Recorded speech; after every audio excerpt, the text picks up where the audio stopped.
wa sahbihi haqqa qadrihi wa miqdarihil azim, amma ba'd. Segenap para jamaah Majelis Ta'lim Al-Fitrah yang dirahmati Allah Subhanahu wa taala, kita berkumpul di sini, kita berdoa kepada Allah Subhanahu wa taala, mudah-mudahan seluruh dosa kita diampuni oleh Allah Subhanahu wa taala, dan juga hajat-hajat kita terkabul oleh Allah Subhanahu wa taala, sehingga tidak keluar daripada majelis ini merupakan dosa-dosa kita telah diampuni dan hajat-hajat kita dikabul oleh Allah Subhanahu wa taala. Amin ya rabbal alamin. Saudara, langsung saja kepada tema daripada pengajian kita kali ini. Pengajian kita kali ini bertemakan mampukah iman dan takwa menahan rintangan. Sebelum kita mengenal iman dan takwa, yang sama-sama harus kita ketahui bahwasanya kita ini adalah umat akhir zaman, ya. Kita adalah umat yang hidup di era zaman terakhir, dan kita punya junjungan baginda Nabi Muhammad SAW, itu dijuluki sebagai Nabi akhir zaman atau Khatamul Anbiya wal Mursalin, penutup para nabi dan rasul. Jadi Rasul SAW itu adalah penutup para nabi dan rasul, tidak ada lagi nabi setelah Nabi Muhammad SAW. Dan juga beliau adalah nabi yang terakhir, sehingga pernah beliau bersabda, ana wasa'atu kahataini, aku dan terjadinya hari kiamat itu seperti dua jari ini. Maksudnya jari telunjuk dan jari tengah, maksudnya sangat dekat. Jarak aku dan nanti akhir zaman, yaitu telah habisnya umur dunia, itu seperti dua jari ini, sangat singkat. Sebagian ulama banyak yang mengatakan antara jarak Rasulullah dengan habisnya dunia umurnya itu sekitar 1500 tahun, ya. Wahakadha, dan Nabi SAW telah memberikan kita clue-clue, tanda-tanda tentang akhir zaman yang sangat banyak di dalam hadis-hadis Nabi SAW. Jika kita mau membaca, banyak tanda-tanda yang akhir zaman yang Rasul telah berikan kepada kita. Di antaranya adalah menjulangnya gedung-gedung tinggi. Di dalam hadis Sahih Bukhari Muslim yang Rasul SAW ketika ditanya, akhbirni an imaratiha, kabarkanlah, beritahulah kepadaku tentang tanda-tanda akhir zaman. Maka Rasulullah memberikan kabar, antalidal amatu rabbataha, seorang budak melahirkan tuannya, nyonyanya sendiri. Ini banyak yang menafsirkan di antara ulama, maksudnya adalah banyak anak yang durhaka di akhir zaman. Tingkah laku seseorang anak seakan-akan dia adalah nyonya bagi orang tuanya itu sendiri, sehingga diibaratkan seorang budak melahirkan nyonyanya sendiri. Nanti di akhir zaman banyak anak-anak yang mengatur orang tuanya dan bertindak seperti nyonya bagi budaknya sendiri. Dan juga wa antaral hufatal uratal alatar ri'a asya yatatawaluna fil bunyan, engkau melihat seseorang yang Rasul SAW sangat memberikan kita sifat-sifat yang detail. Wa antaral hufata, engkau melihat orang yang tidak memakai sendal, urata, yang pakaiannya itu hanya menutupi auratnya saja, alata, yang miskin, ri'a asya, dan mengembala kambing, yatatawaluna fil bunyan, nanti di akhir zaman mereka saling meninggi-ninggikan bangunan. Dan kita sudah melihat banyak bangunan menjulang tinggi, dan ini Rasul SAW telah menyampaikan 1500 tahun yang lalu. Nah, oleh karenanya kita mengetahui bahwasannya kita ini hidup di akhir zaman, dan Nabi kita adalah Nabi di akhir zaman, Nabi di era terakhir, penutup para Nabi dan Rasul, dan beliau telah memberitahu kita tanda-tanda akhir zaman. Selain itu beliau telah memberitahu kita resep bagaimana cara kita menjaga diri kita menghadapi fitnah-fitnah akhir zaman. Nah, oleh karena itu di dalam tema kali ini, bisakah iman dan takwa membantu kita di dalam menghadapi rintangan, maka kita harus mengetahui dulu apa itu iman dan apa itu takwa, ya.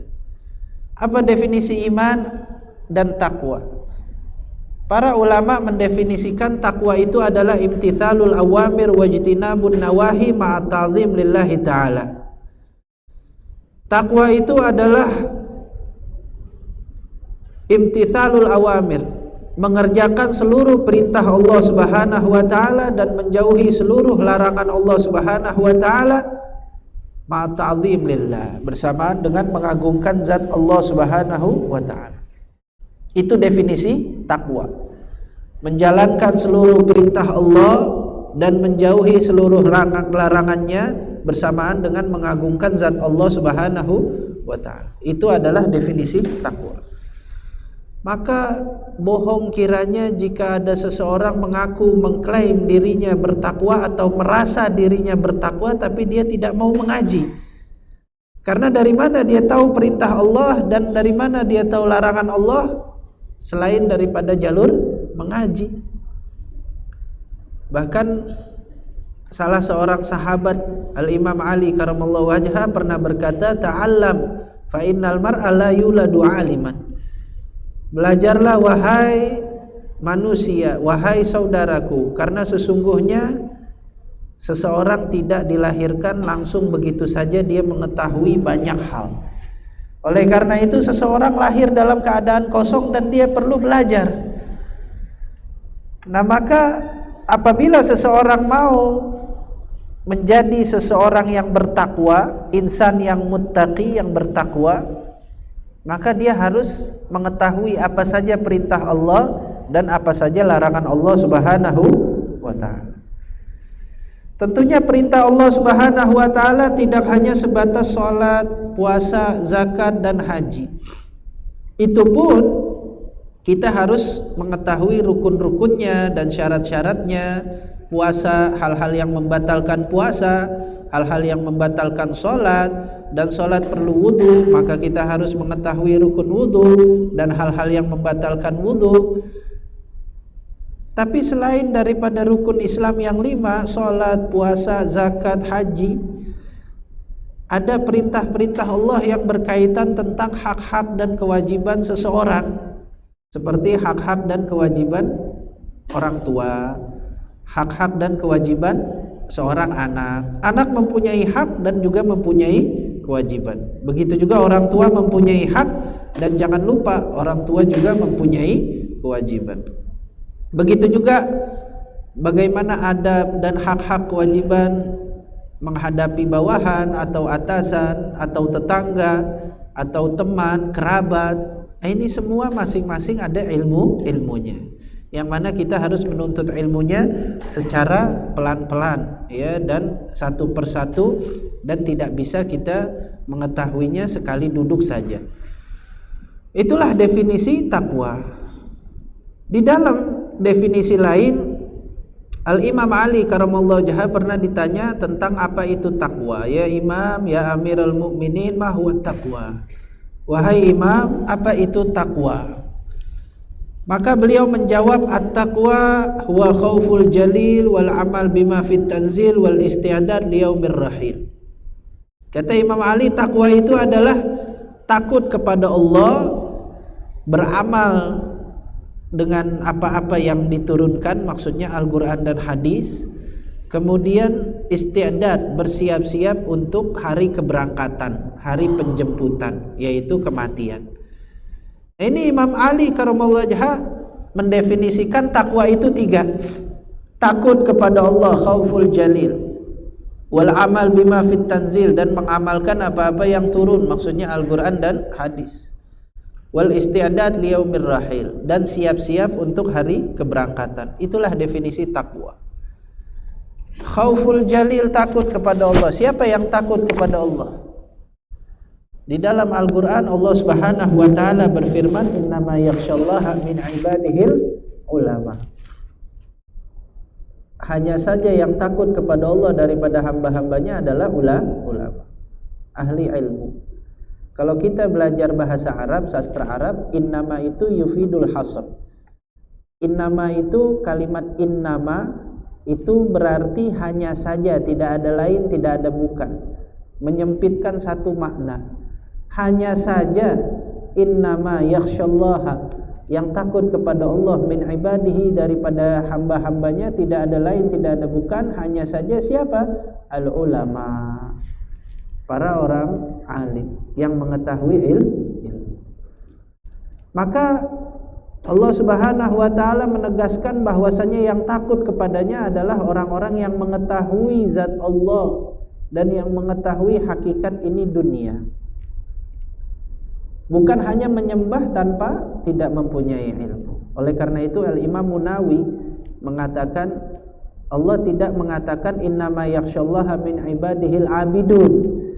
Hanya saja yang takut kepada Allah daripada hambanya adalah orang-orang yang ahli ibadah, bukan. Tapi Allah mengklaim, Allah mengatakan, Allah memvonis bahwasanya yang takut kepada Allah daripada hambanya adalah mereka yang mengerti, mereka yang alim, mereka yang ulama. Tapi para ulama juga, orang yang mengerti harus dibarengi dengan takut, rasa takut, khauful jalil, wal amal bima fit tanzil, dan mengamalkan apa yang dia tahu.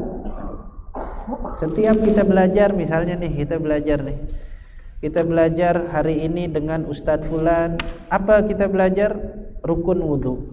Maka kita pahami dan kita amalkan, kita praktekkan. Maka minggu depan kita belajar lagi, apa isinya? Syarat-syarat wudu. Kita amali, kita praktekkan. Kita mengetahui sudah, oh syarat-syaratnya seperti ini, maka kita amalkan. Kemudian minggu depannya lagi kita belajar materi kali ini kita mempelajari tentang hal-hal yang membatalkan wudu. Kemudian kita mengetahui dan kita amalkan. Jangan ibaratnya kita udah mengetahui hal-hal yang membatalkan wudu, tapi kita batal wudunya, kemudian kita terusin aja, ya. Capek wudu lagi, langsung aja sholat.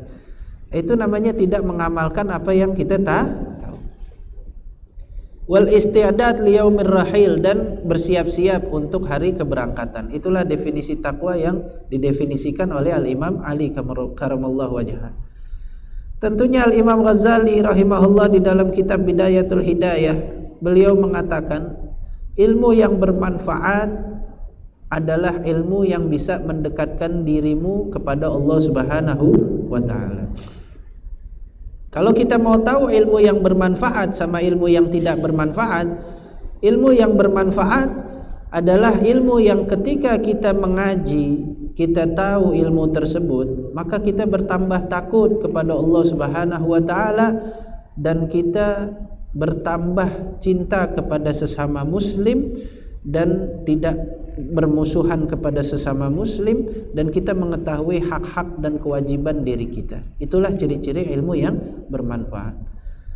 Ilmu yang bermanfaat, kata Imam Ghazali, adalah ilmu yang menjadikan kamu ketika kamu mengaji ilmu tersebut, kamu bertambah takut dan kamu bertambah cinta kepada sesama muslim, bukan menjadi benci kepada sesama muslim. Dan kamu mengetahui hak-hakmu dan posisimu sebagai hamba. Tahu hak dan posisi. Kita perlu mengetahui posisi kita sebagai hamba ini siapa. Kita ini orang biasa, maka posisi kita itu adalah hanya menegur dan menasehati, bukan menghukumi. Makanya suatu ketika Imam Ghazali pernah ditanya oleh salah seorang, "Ya Imam, apa hukumnya orang yang meninggalkan sholat?" "Ya Imam, apa hukumnya orang yang meninggalkan sholat?" Dia berharap Imam Ghazali akan menjawab, "Oh, hukumnya orang yang tidak mau sholat adalah dia kufur, atau dia itu harus dibunuh atau dipenjara seumur hidup." Tapi tidak, Imam Ghazali menjawab apa? Hukumnya adalah engkau ajak dia sholat, engkau tarik dia untuk sholat. Karena Imam Ghazali rahimahullah mengetahui kamu ini adalah seseorang biasa, kamu ini adalah masyarakat yang sama dengan orang yang tidak sholat tersebut, maka posisimu adalah menasehati dan menegur, bukan memvonis, bukan mengatur, karena yang mengatur dan memvonis itu udah ada bagiannya masing-masing, yaitu mereka ulul amri, merekalah ya yang dipercayakan untuk aparat hukum. Merekalah yang bisa untuk menertibkan orang-orang yang nakal dan lain sebagainya. Kalau semuanya akhirnya turun ke jalan dan mereka menjadi aparat hukum juga, maka akan rusak komunitas, ya. Oleh karena itu kembali lagi kepada definisi takwa, bahwasanya takwa itu adalah mengerjakan seluruh perintah Allah dan menjauhi seluruh larangannya bersamaan mengagungkan zat Allah Subhanahu wa ta'ala. Dan tadi kita gak bisa mengetahui apa saja perintah Allah dan apa saja larangan-larangannya. Larangan Allah bukan sekedar hanya tidak boleh mabuk, haram hukumnya mabuk, berzina dan lain sebagainya, tapi larangan Allah juga mencakup ya hak larangan di dalam mengerjakan hubungan antara kita dan tetangga, apa saja larangan-larangan yang kita harus hindari, dan larangan sebagai kita bertamu, dan larangan yang tidak boleh dilakukan sebagai kita yang menerima tamu dan lain sebagainya. Itu semua kita bisa mengetahui dengan cara kita belajar. Itu definisi takwa. Yang kedua, definisi iman. Apa itu iman? Iman itu adalah tasdiqun bil qalbi. Iman itu adalah tasdiqun bil qalbi. Apa artinya tasdiqun bil qalbi? Artinya itu adalah membenarkan dengan hati, bukan dengan lisan. Membenarkan dengan hati. Contoh membenarkan dengan hati nih, contoh realitanya. Saya ketemu sama Bapak Fulan misalnya, atau Bapak Nur deh. Ya, mana Nur nih di sini? Ya. Kemudian setelah itu saya keluar, setelah saya bertemu sama dia, berjumpa, saya berpisah sama dia, bertemu dengan Bapak Fulan. Saya bertanya, ngobrol sama Bapak Fulan. Assalamualaikum. Waalaikumsalam. Pak Ustadz dari mana? Ditanya. Oh, saya habis ke rumah Bapak Fulan tadi. Oh iya, saya habis dari situ juga. Oh iya, saya habis dari rumahnya yang di Tanah Abang. Saya bilang, loh, setahu saya Bapak Fulan ini rumahnya bukan di Tanah Abang, rumahnya ada di Jakarta Timur. Enggak, saya tadi habis dari rumahnya yang di Tanah Abang, kemudian saya menjenguk anaknya yang baru lahir. Wah, tambah heran lagi dia. Ini Ustadz ngomongnya benar apa bohong ini? Benar Pak, Bapak itu yang inisiatif, maaf misalnya saya sebut namanya Pak Soleh. Benar Pak, Pak Soleh, benar. Oh, ada yang namanya Soleh di sini. Ya udah yang nggak ada aja dah. Ya, Bapak Khalid misalnya. Ada nggak yang di sini namanya Khalid? Ada juga? Hah? Ada juga? Wah, susah ini. Ya, Pak Asep nggak ada ya di sini ya? Ada juga? Ya udah ganti aja Pak Usep. Ya. Ada juga Pak Usep? Nggak ada kan? Saya habis ke rumah Pak Usep tadi. Saya nengokin anaknya yang baru lahir. Dia rumahnya di Jakarta Pusat. Benar Pak, benar. Namanya betul Usep. Iya, yang itu kan? Iya betul yang itu. Loh, nah dia timbul keraguan di dalam hatinya. Namanya belum beriman sama saya. Belum yakin, belum percaya. Saya mengkabarkan seperti itu, dia nggak percaya. Kenapa? Karena taunya Pak Usep itu tinggalnya di Jakarta Timur dan anaknya itu nggak ada yang namanya anaknya lahir. Ternyata pas di cross check, oh ternyata yang di Tanah Abang itu pos 2 baru lahir anaknya. Ternyata pas sesuai faktanya, dia sudah yakin di hatinya membenarkan perkataan saya. Yang asalnya tadinya ragu, maka dia menjadi ya yakin. Oh iya benar ini perkataannya Ustadz ini. Ternyata dia ada rumah di Tanah Abang dan dia mempunyai anak. Oh dari pos 2 misalnya. Maka dia sudah beriman, yang tadinya ragu dia menjadi yakin. Itu namanya beriman. Tasdiqun bil qalb, membenarkan dengan hati bahwasanya Allah la ilaha illallah Muhammadur Rasulullah. Tiada Tuhan selain Allah dan Nabi Muhammad adalah utusan Allah. Nah, maka lagi-lagi iman ini harus membutuhkan ilmu. Makanya kata Imam Ali karamallahu wajhah, lau kushifal ghita mazdadtu yaqinan. Seandainya tutupnya dibuka, aku tidak bertambah yakin. Kenapa? Karena Imam Ali sudah mengetahui apa isi gelas tersebut. Misalnya Imam Ali karamallahu wajhah pernah menggambarkan iman itu seperti sebuah mutiara yang ditaruh di dalam gelas kaleng, kemudian ditutup. Mutiara ini dibawa atau berlian itu dibawa, kemudian orang tersebut mengatakan, ini di dalam gelas kaleng ini ada berlian tahu, harganya itu 10 miliar. Pasti orang-orang itu kan nggak percaya. Banyak di antara orang-orang yang nggak percaya, ragu. Masa berlian harga 10 miliar ditaruhnya di dalam gelas kaleng ditutup begitu? Dia belum beriman.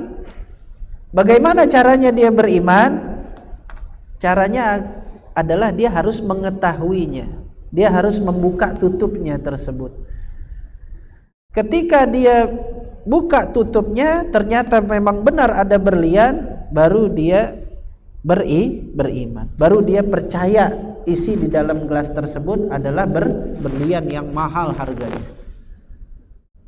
Nah, maka Imam Ali karramallahu wajhah berkata, lau kushifal ghita mazdadtu yaqinan. Kalau seandainya tutupnya tersebut dibuka, aku tidak akan bertambah yakin karena aku sudah mengetahui apa isinya. Aku sudah mengetahui agama ini, aku telah mengetahui banyak yang aku pelajari daripada ilmu agama, sehingga aku tidak akan menukar agama ini dengan hal yang hina seperti dunia.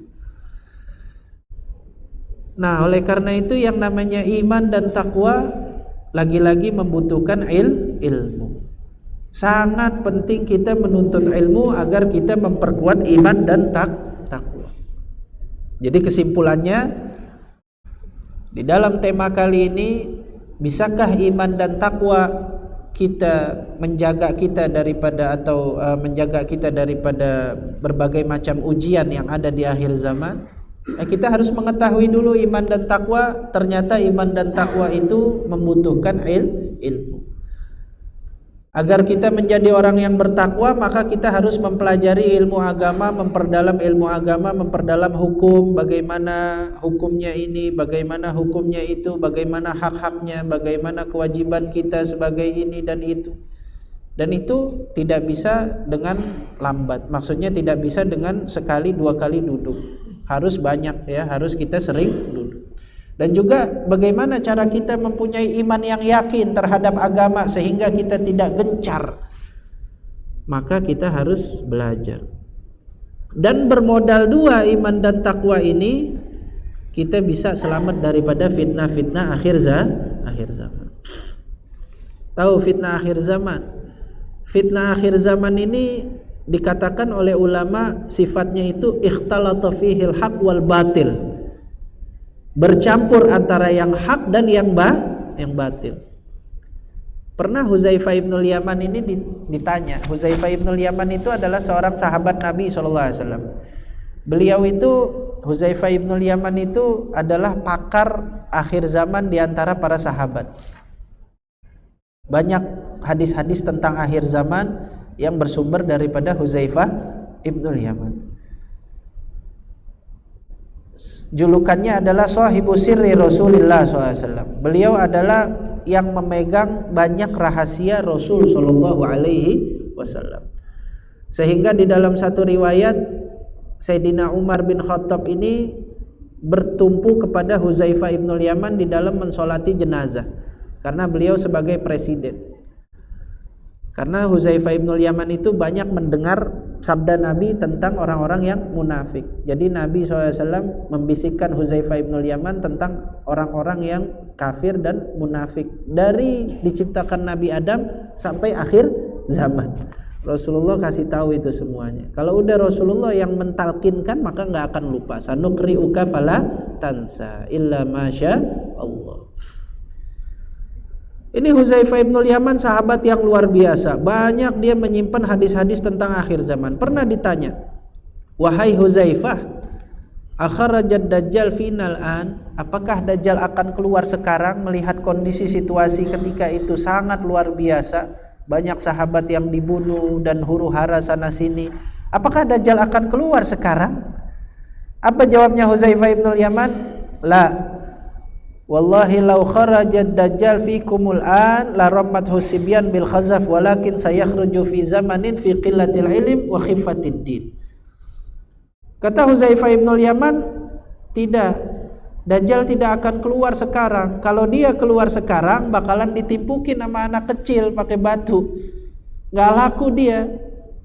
Terus keluarnya kapan? Walakin sayakhruju, tapi nanti dajjal akan keluar di zaman di mana zaman tersebut khifatid din wa qillatil ilm, minimnya pengetahuan ilmu seseorang tentang agama dan lemahnya iman seseorang akan agama, maka dajjal akan keluar. Jadi sebelum dajjal keluar, dia menyiapi program, dia menyiapkan karpet merah untuk menyambut dia. Karpet merahnya itu apa? Karpet merahnya adalah melemahkan iman seseorang muslim dan meminimkan ilmu pengetahuan agama seseorang muslim.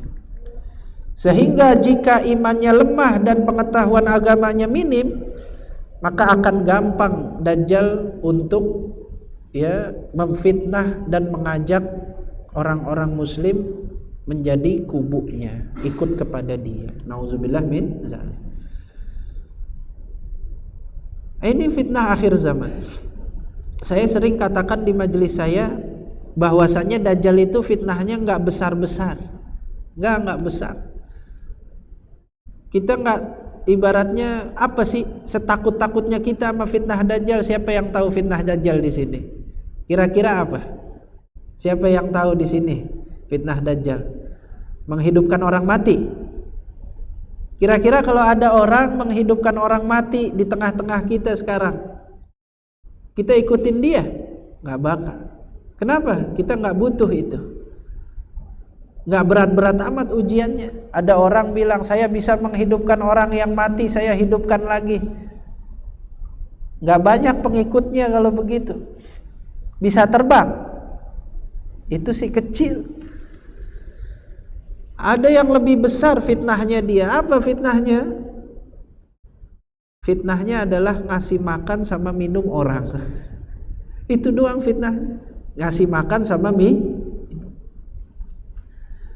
ngasih makan sama minum orang. Sederhana, tapi itu adalah fitnah yang paling besar di zaman itu.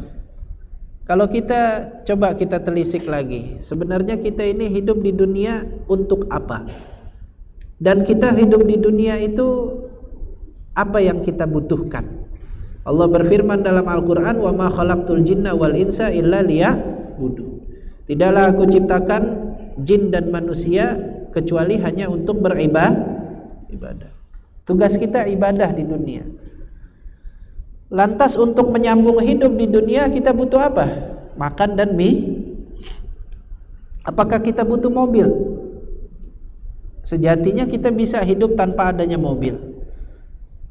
Apakah kita butuh listrik? Sejatinya kita bisa hidup walaupun susah tanpa listrik. Saya kuliah di Universitas Al-Ahqaf Yaman 6 tahun di Hadramut Yaman. Ketika itu tahun 2014 perang.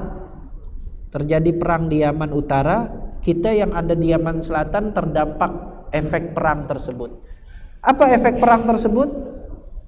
Nggak ada makan, nggak ada listrik, nggak ada bensin, nggak ada gas, nggak ada sinyal.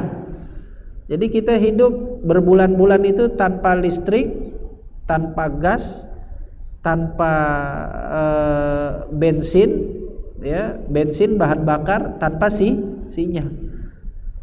Ini orangnya masih ada nih di depan nih, masih hidup. Ya, kenapa? Masih ada makan dan minum. Kita masih bisa makan dan minum, walaupun hidup susah tanpa itu semua. Bahkan pernah suatu ketika saya bertanya kepada Syekh Muhammad Ali Baudon, salah seorang guru kita yang sekarang umur beliau udah 90-an lebih. Ya Syekh, kita mau ngaji tapi kagak ada bensin, bagaimana? Kata Syekh tersebut apa? Bersyukur masih banyak air di negeri kita dan airnya tidak tercemar. Bersyukur, itu air lebih daripada bensin. Air itu lebih mahal daripada bensin. Kita nggak ada air sulit hidup. Kalau nggak ada bensin masih bisa hidup. Maka air itu lebih mahal daripada bensin. Maka fitnah Dajjal itu cuma dua. Ketika tidak ada makanan dan minuman, dia datang bawa makanan dan minuman. Bisa kita terhindar daripada fitnah itu. Sampai-sampai di dalam satu hadis Rasulullah bersabda, ya'ti fi akhir zaman, nanti datang di masa itu, di zaman Dajjal, seorang kepala keluarga mengikat anak istrinya di tiang rumahnya. Kenapa? Saking dahsyatnya fitnah Dajjal.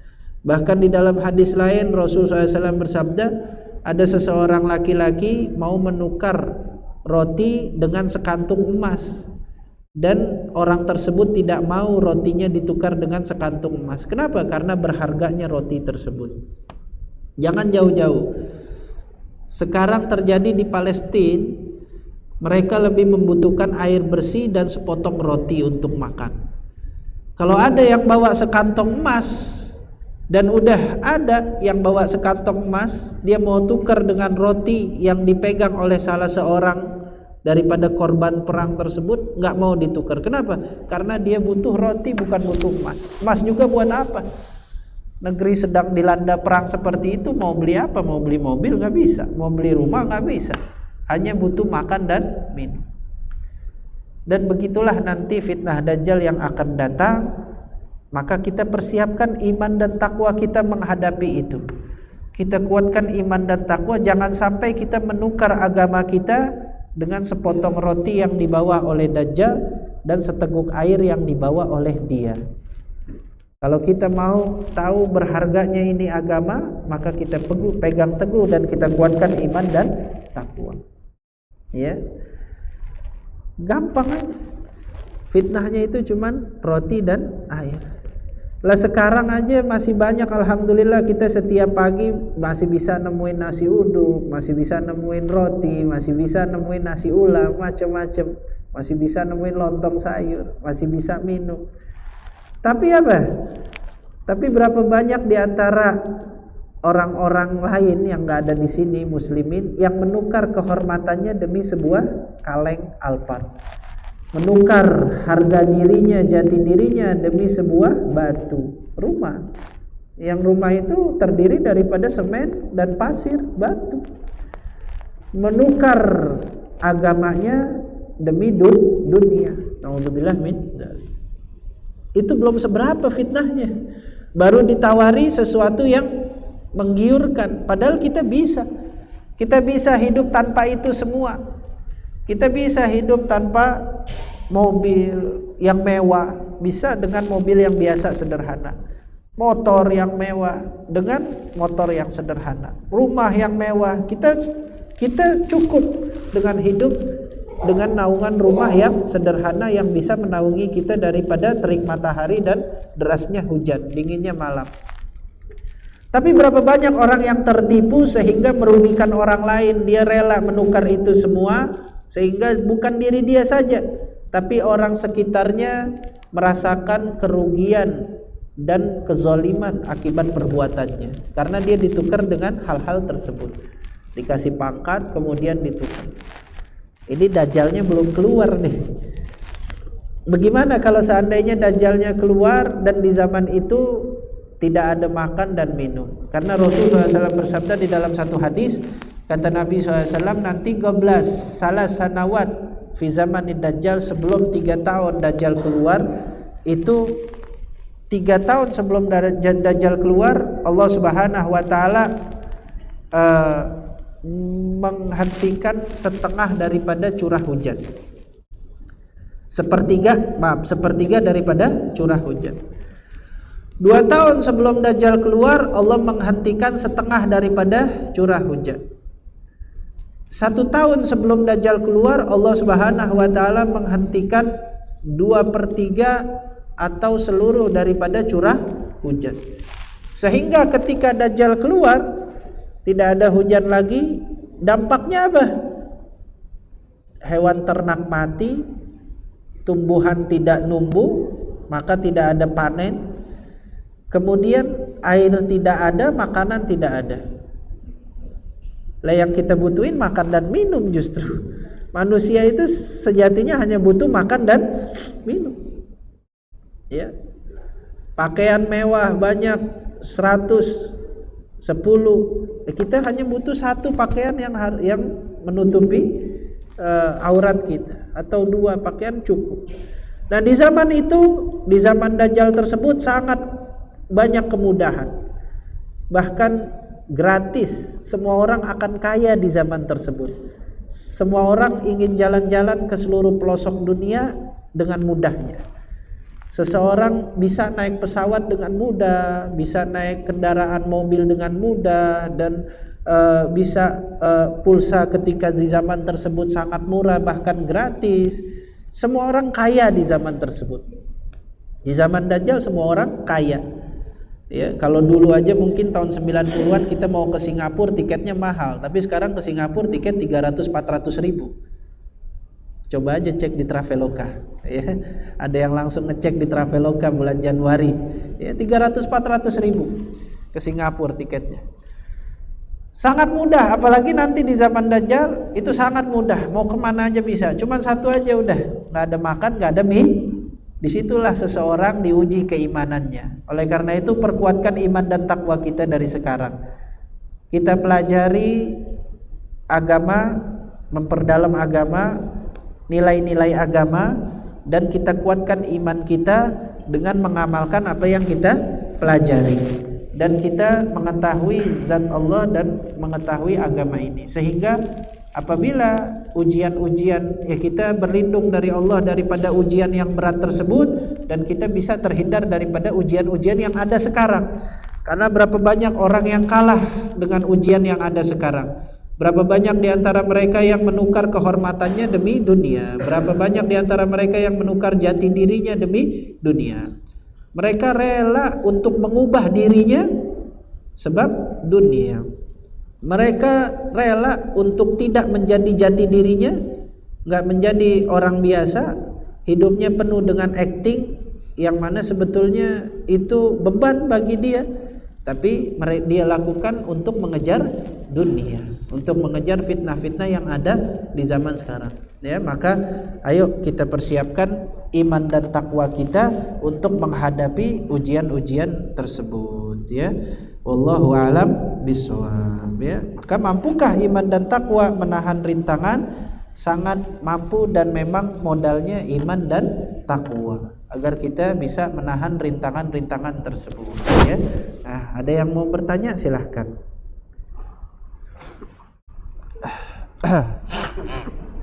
Yang mau bertanya silahkan.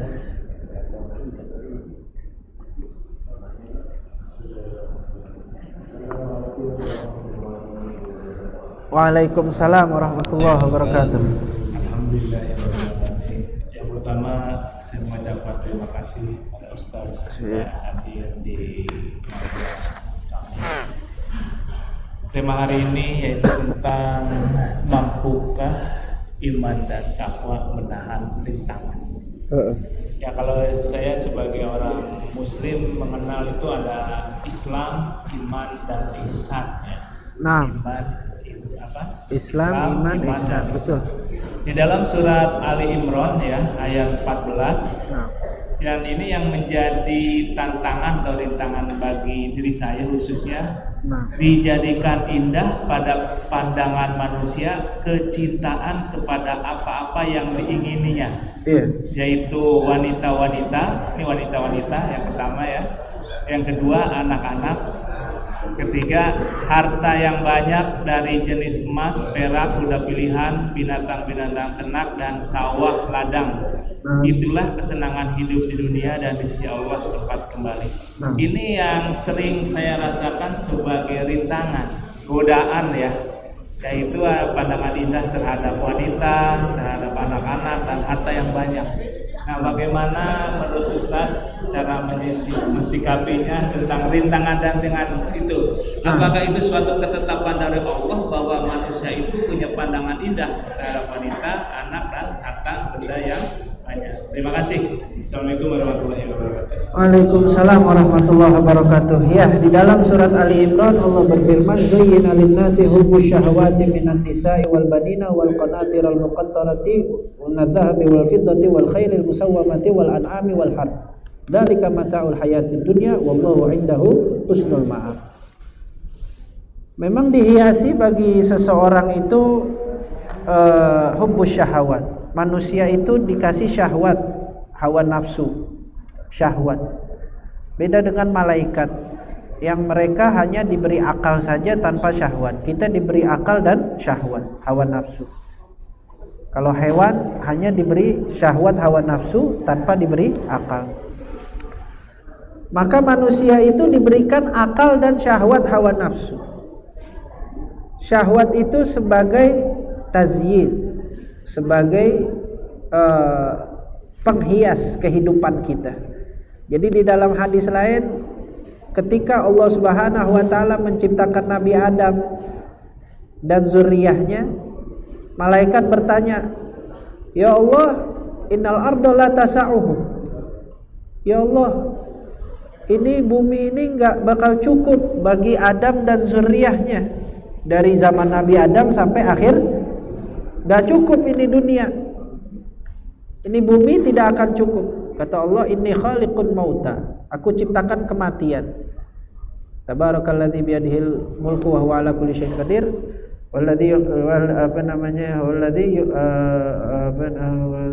Walladzi khalaqal mauta wal hayata liyabluwakum ayyukum ahsanu amala.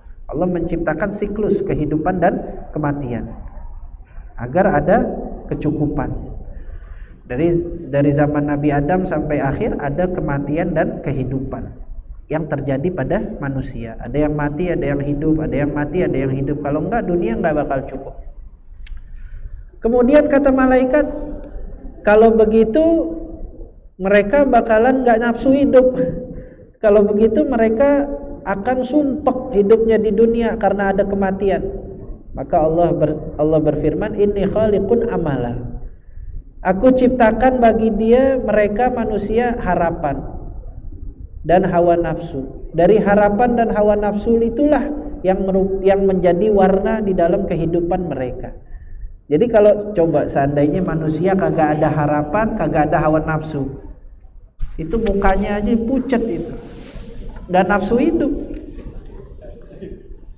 Nah, karena kita diberikan harapan dan hawa nafsu, maka kita itu mempunyai semangat di dalam hidup.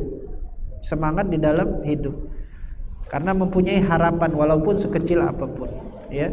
Dan harapan itu bisa ditularkan. Nah, bagaimana menghadapi teks ini? Di dalam ayat lain Allah berfirman, "Qul man harrama zinatallahi allati akhraja li'ibadihi wat thayyibati minar rizq, qul hiya lil ladzina amanu fil hayatid dunya." Katakanlah, siapa yang mengharamkan perhiasan Allah di dunia bagi orang-orang yang beriman? Itu boleh untuk orang-orang yang beriman. Hukumnya mubah. Kita boleh jajan, kita boleh jalan-jalan, kita boleh beli mobil, kita boleh beli motor. Itu hukumnya mubah, boleh. Bahkan seandainya itu dipakai untuk yang wajib, ya hukumnya wajib. Lil wasail hukmul maqasid. Wasilah itu hukum tujuan.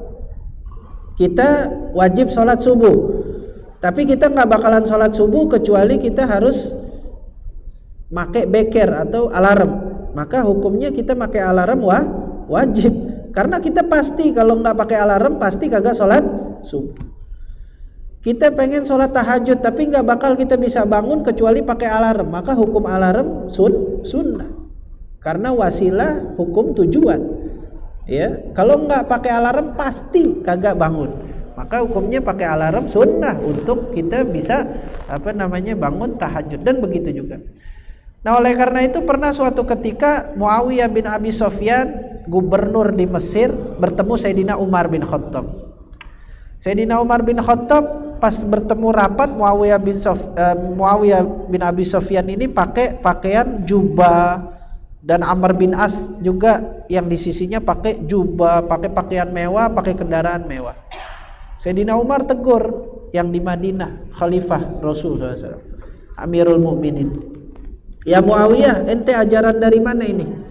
Rasulullah nggak pernah ngajarin kayak begini. Kita lihat sendiri dengan mata kepala kita baginda Nabi itu seperti apa.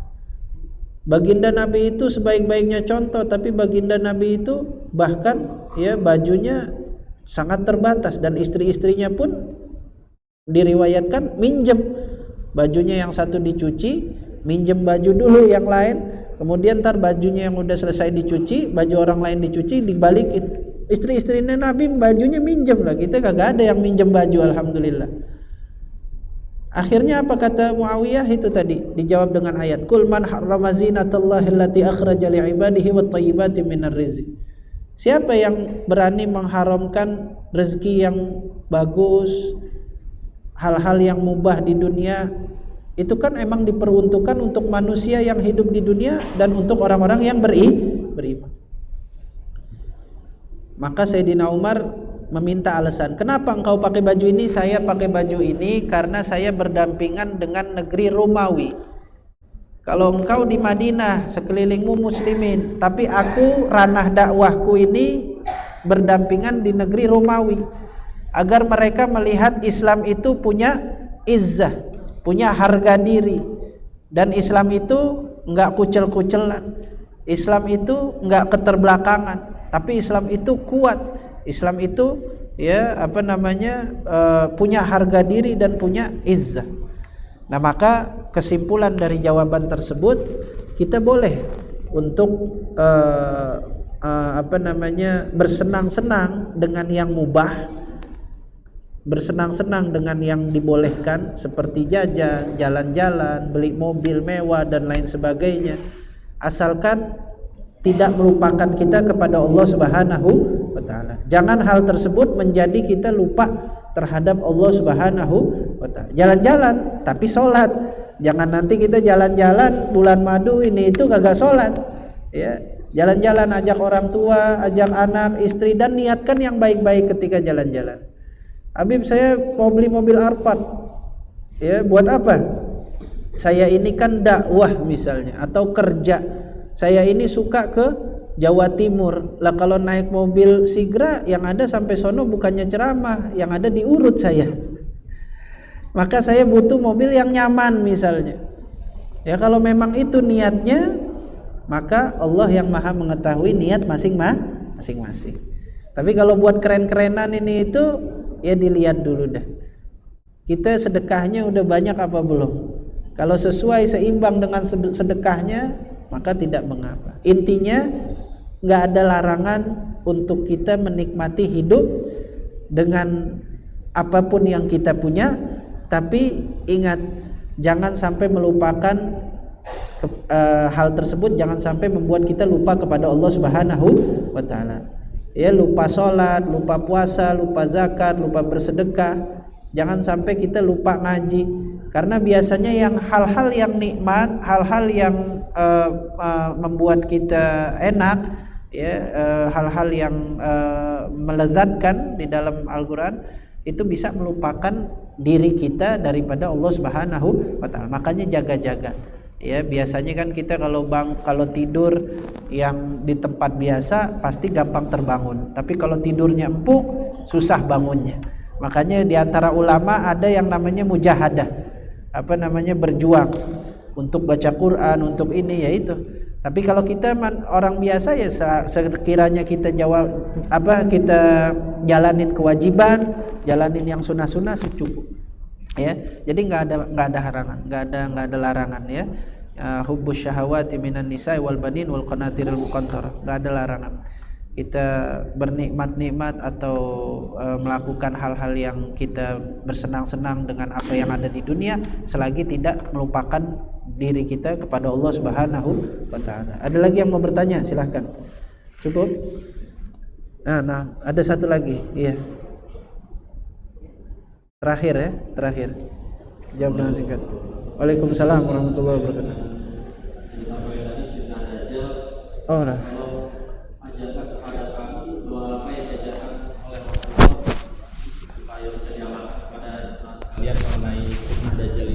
Oh iya. Nah. Waalaikumsalam warahmatullahi. Kita jawab secara singkat. Adapun amalan perbuatannya yang tadi kita harus ngaji dan mengetahui agama sehingga memperkuat iman dan takwa. Adapun doanya Rasulullah SAW mengajarkan ketika setelah baca tahiyat akhir fil alamina innaka hamidum majid, kita baca Allahumma inni a'udzubika min adzabi jahannam wa min adzabil qabri wa min fitnatil mahya wal mamat wa min syarri fitnatid dajjal. 4. Allahumma inni, ya Allah sesungguhnya aku a'udzubika berlindung kepadamu min fitnat Allahumma inni a'udzubika min azabi jahannam, daripada azab jahannam neraka, wa min azabil qabr, dan daripada azab kubur, wa min fitnatil mahya wal mamat, dan daripada fitnah hidup dan mati, wa min syarri fitnatid dajjal, dan daripada keburukan fitnah dajjal. 4. Berlindung kepada Allah dari yang 4 ya. Allahumma inni a'udzubika, aku berlindung kepadamu min azabi jahannam, dari azab neraka dan azab kubur dan fitnah hidup mati dan fitnah dajjal. Itu dibaca setelah fil alamina innaka hamidum majid. Setelah baca tahiyat akhir baca itu. Bahkan diriwayatkan salah satu tabi'in yang bernama Tawus ya, dia tanya ke anaknya, tadi ente habis sholat baca doa itu enggak, lupa, ulang lagi sholatnya. Jadi disuruh baca doa itu ya, karena itu doa insyaallah kita bisa terlindung daripada fitnah dajjal. Nah, ada satu lagi tuh di belakang, kesian ya. Enggak apa-apa, satu lagi terakhir biar ganjil. Nah, terakhir. Mohon maaf ya, sebab lagi agak dingin, hawanya hujan ya, jadi mampet.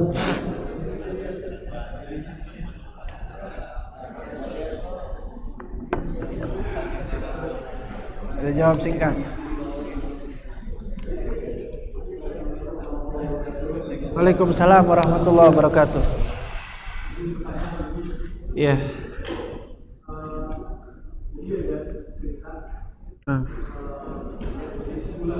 Nah.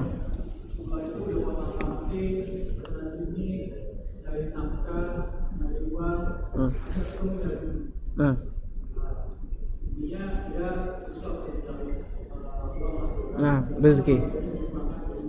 Nah.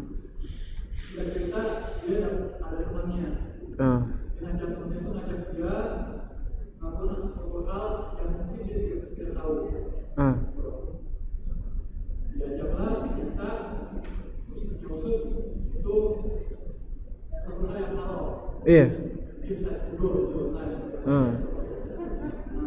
Tambah. Nah. Iya. Nah, apalagi kalau dikata judi online yang ada tambah miskin. Judi online benar ya? Tadi judol ya katanya. Iya, kalau saya nggak salah dengar. Ya yang ada tambah miskin ya. Orang main judi nggak ada istilahnya kaya. Ya bakalan tambah, apalagi judi online komputer tambah miskin. Ya. Kalau dia wa may yattaqillaha yaj'al lahu makhraja wa yarzuqhu min haitsu la yahtasib. Orang yang bertakwa kepada Allah pasti Allah kasih jalan keluar dan Allah berikan dia rezeki tanpa disangka-sangka. Jadi bukan jalan keluar dulu baru mau bertakwa, takwa dulu baru ada jalan keluar. Allah berfirman wa may yattaqillaha yaj'al lahu, barang siapa yang bertakwa Allah kasih jalan. Takwa dulu baru ada jalan keluar. Orang kan kebanyakan nanti kalau aneh dapat nih, kalau aneh ini baru aneh ini sholat.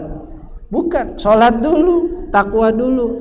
Ya, aneh kalau kaya nanti aneh bakalan sedekah, bakal sholat 5 waktu di masjid, bakal ini. Enggak, itu jalan keluarnya nanti. Ya, takwa dulu, baru Allah kasih jalan keluar. Dan rezeki itu bukan harta, bukan kekayaan. Rezeki itu adalah sehat, rezeki. Ya, hidup yang makmur, rezeki. Anak, istri nggak berantem, sehat, rezeki. Ya, ada orang nggak makan seharian nggak sakit, besoknya dia dapat makan. Tapi boleh jadi ada orang telat makan pagi aja, sarapan kagak sarapan langsung pusing masuk angin, ya butuh obat ini itu, butuh ke klinik. Masing-masing Allah udah kasih rezekinya masing-masing, dan pasti rezeki Allah pasti ada, ya selagi dia bisa bernafas pasti Allah kasih rezekinya pasti. Kalau udah rezekinya diputus, maka sudah waktunya dia berakhir di dunia ini, ya. Rezeki Allah pasti kasih, ya. Nah, ya Allahu a'lam bishawab. Langsung doa ya. Astaghfirullahalazim, astaghfirullahalazim, astaghfirullahalazim. Alhamdulillahirabbil alamin. Allahumma shalli wa sallim ala sayidina Muhammad wa ala ali sayidina Muhammad. Allahumma inna nas'aluka al-'afwa wal 'afiyah wal mu'afata ad-daimah fid din wad dunya wal akhirah. Allahumma ij'al jam'ana hadza jam'an marhuma wa tafarruqana min ba'dihi tafarruqan ma'suma wa la taj'al fina wa la minna syaqiyyan wa la mahruma. Allahumma hdina bihudak waj'alna mimman yusari'u fi ridak wa la tuwallina waliyan siwak wa la taj'alna mimman khalafa amraka wa 'asak. Wa hasbunallahu wa ni'mal wakil wa la haula wa la quwwata illa billahil 'aliyyil 'azim. Allahumma ansuril Islam wal muslimin wa izzal Islam wal muslimin wansur ikhwanana fi Palestin. Allahumma rabbana atina fid dunya hasanah wa fil akhirati hasanah wa qina adzabannar. Sallallahu ala sayidina Muhammadin wa ala alihi wasallam.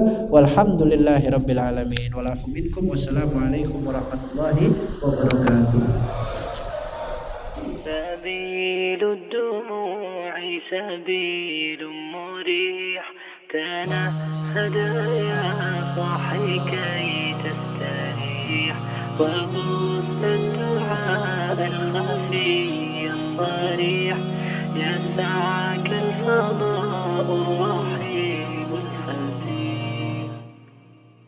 سبيل الدموع سبيل مريح تنهد يا صاحي كي تستريح وبث الدعاء الخفي الصريح يسعك الفضاء الرحيب الفسيح.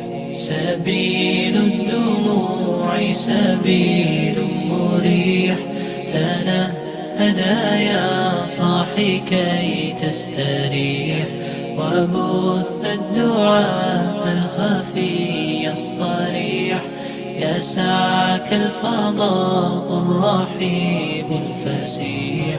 فبالله كم تستطب القروح ويبرأ جروح الكسير الجريح وينشط ذاك السقيم العليل وقد كان بالسقم دهرا طريق. تقال العثار العظام به ويغدو الهوى ككبش ذبيح بذكر الإله تطيب الحياة تسر أسارير وجه صبيح تسر أسارير وجه صبيح.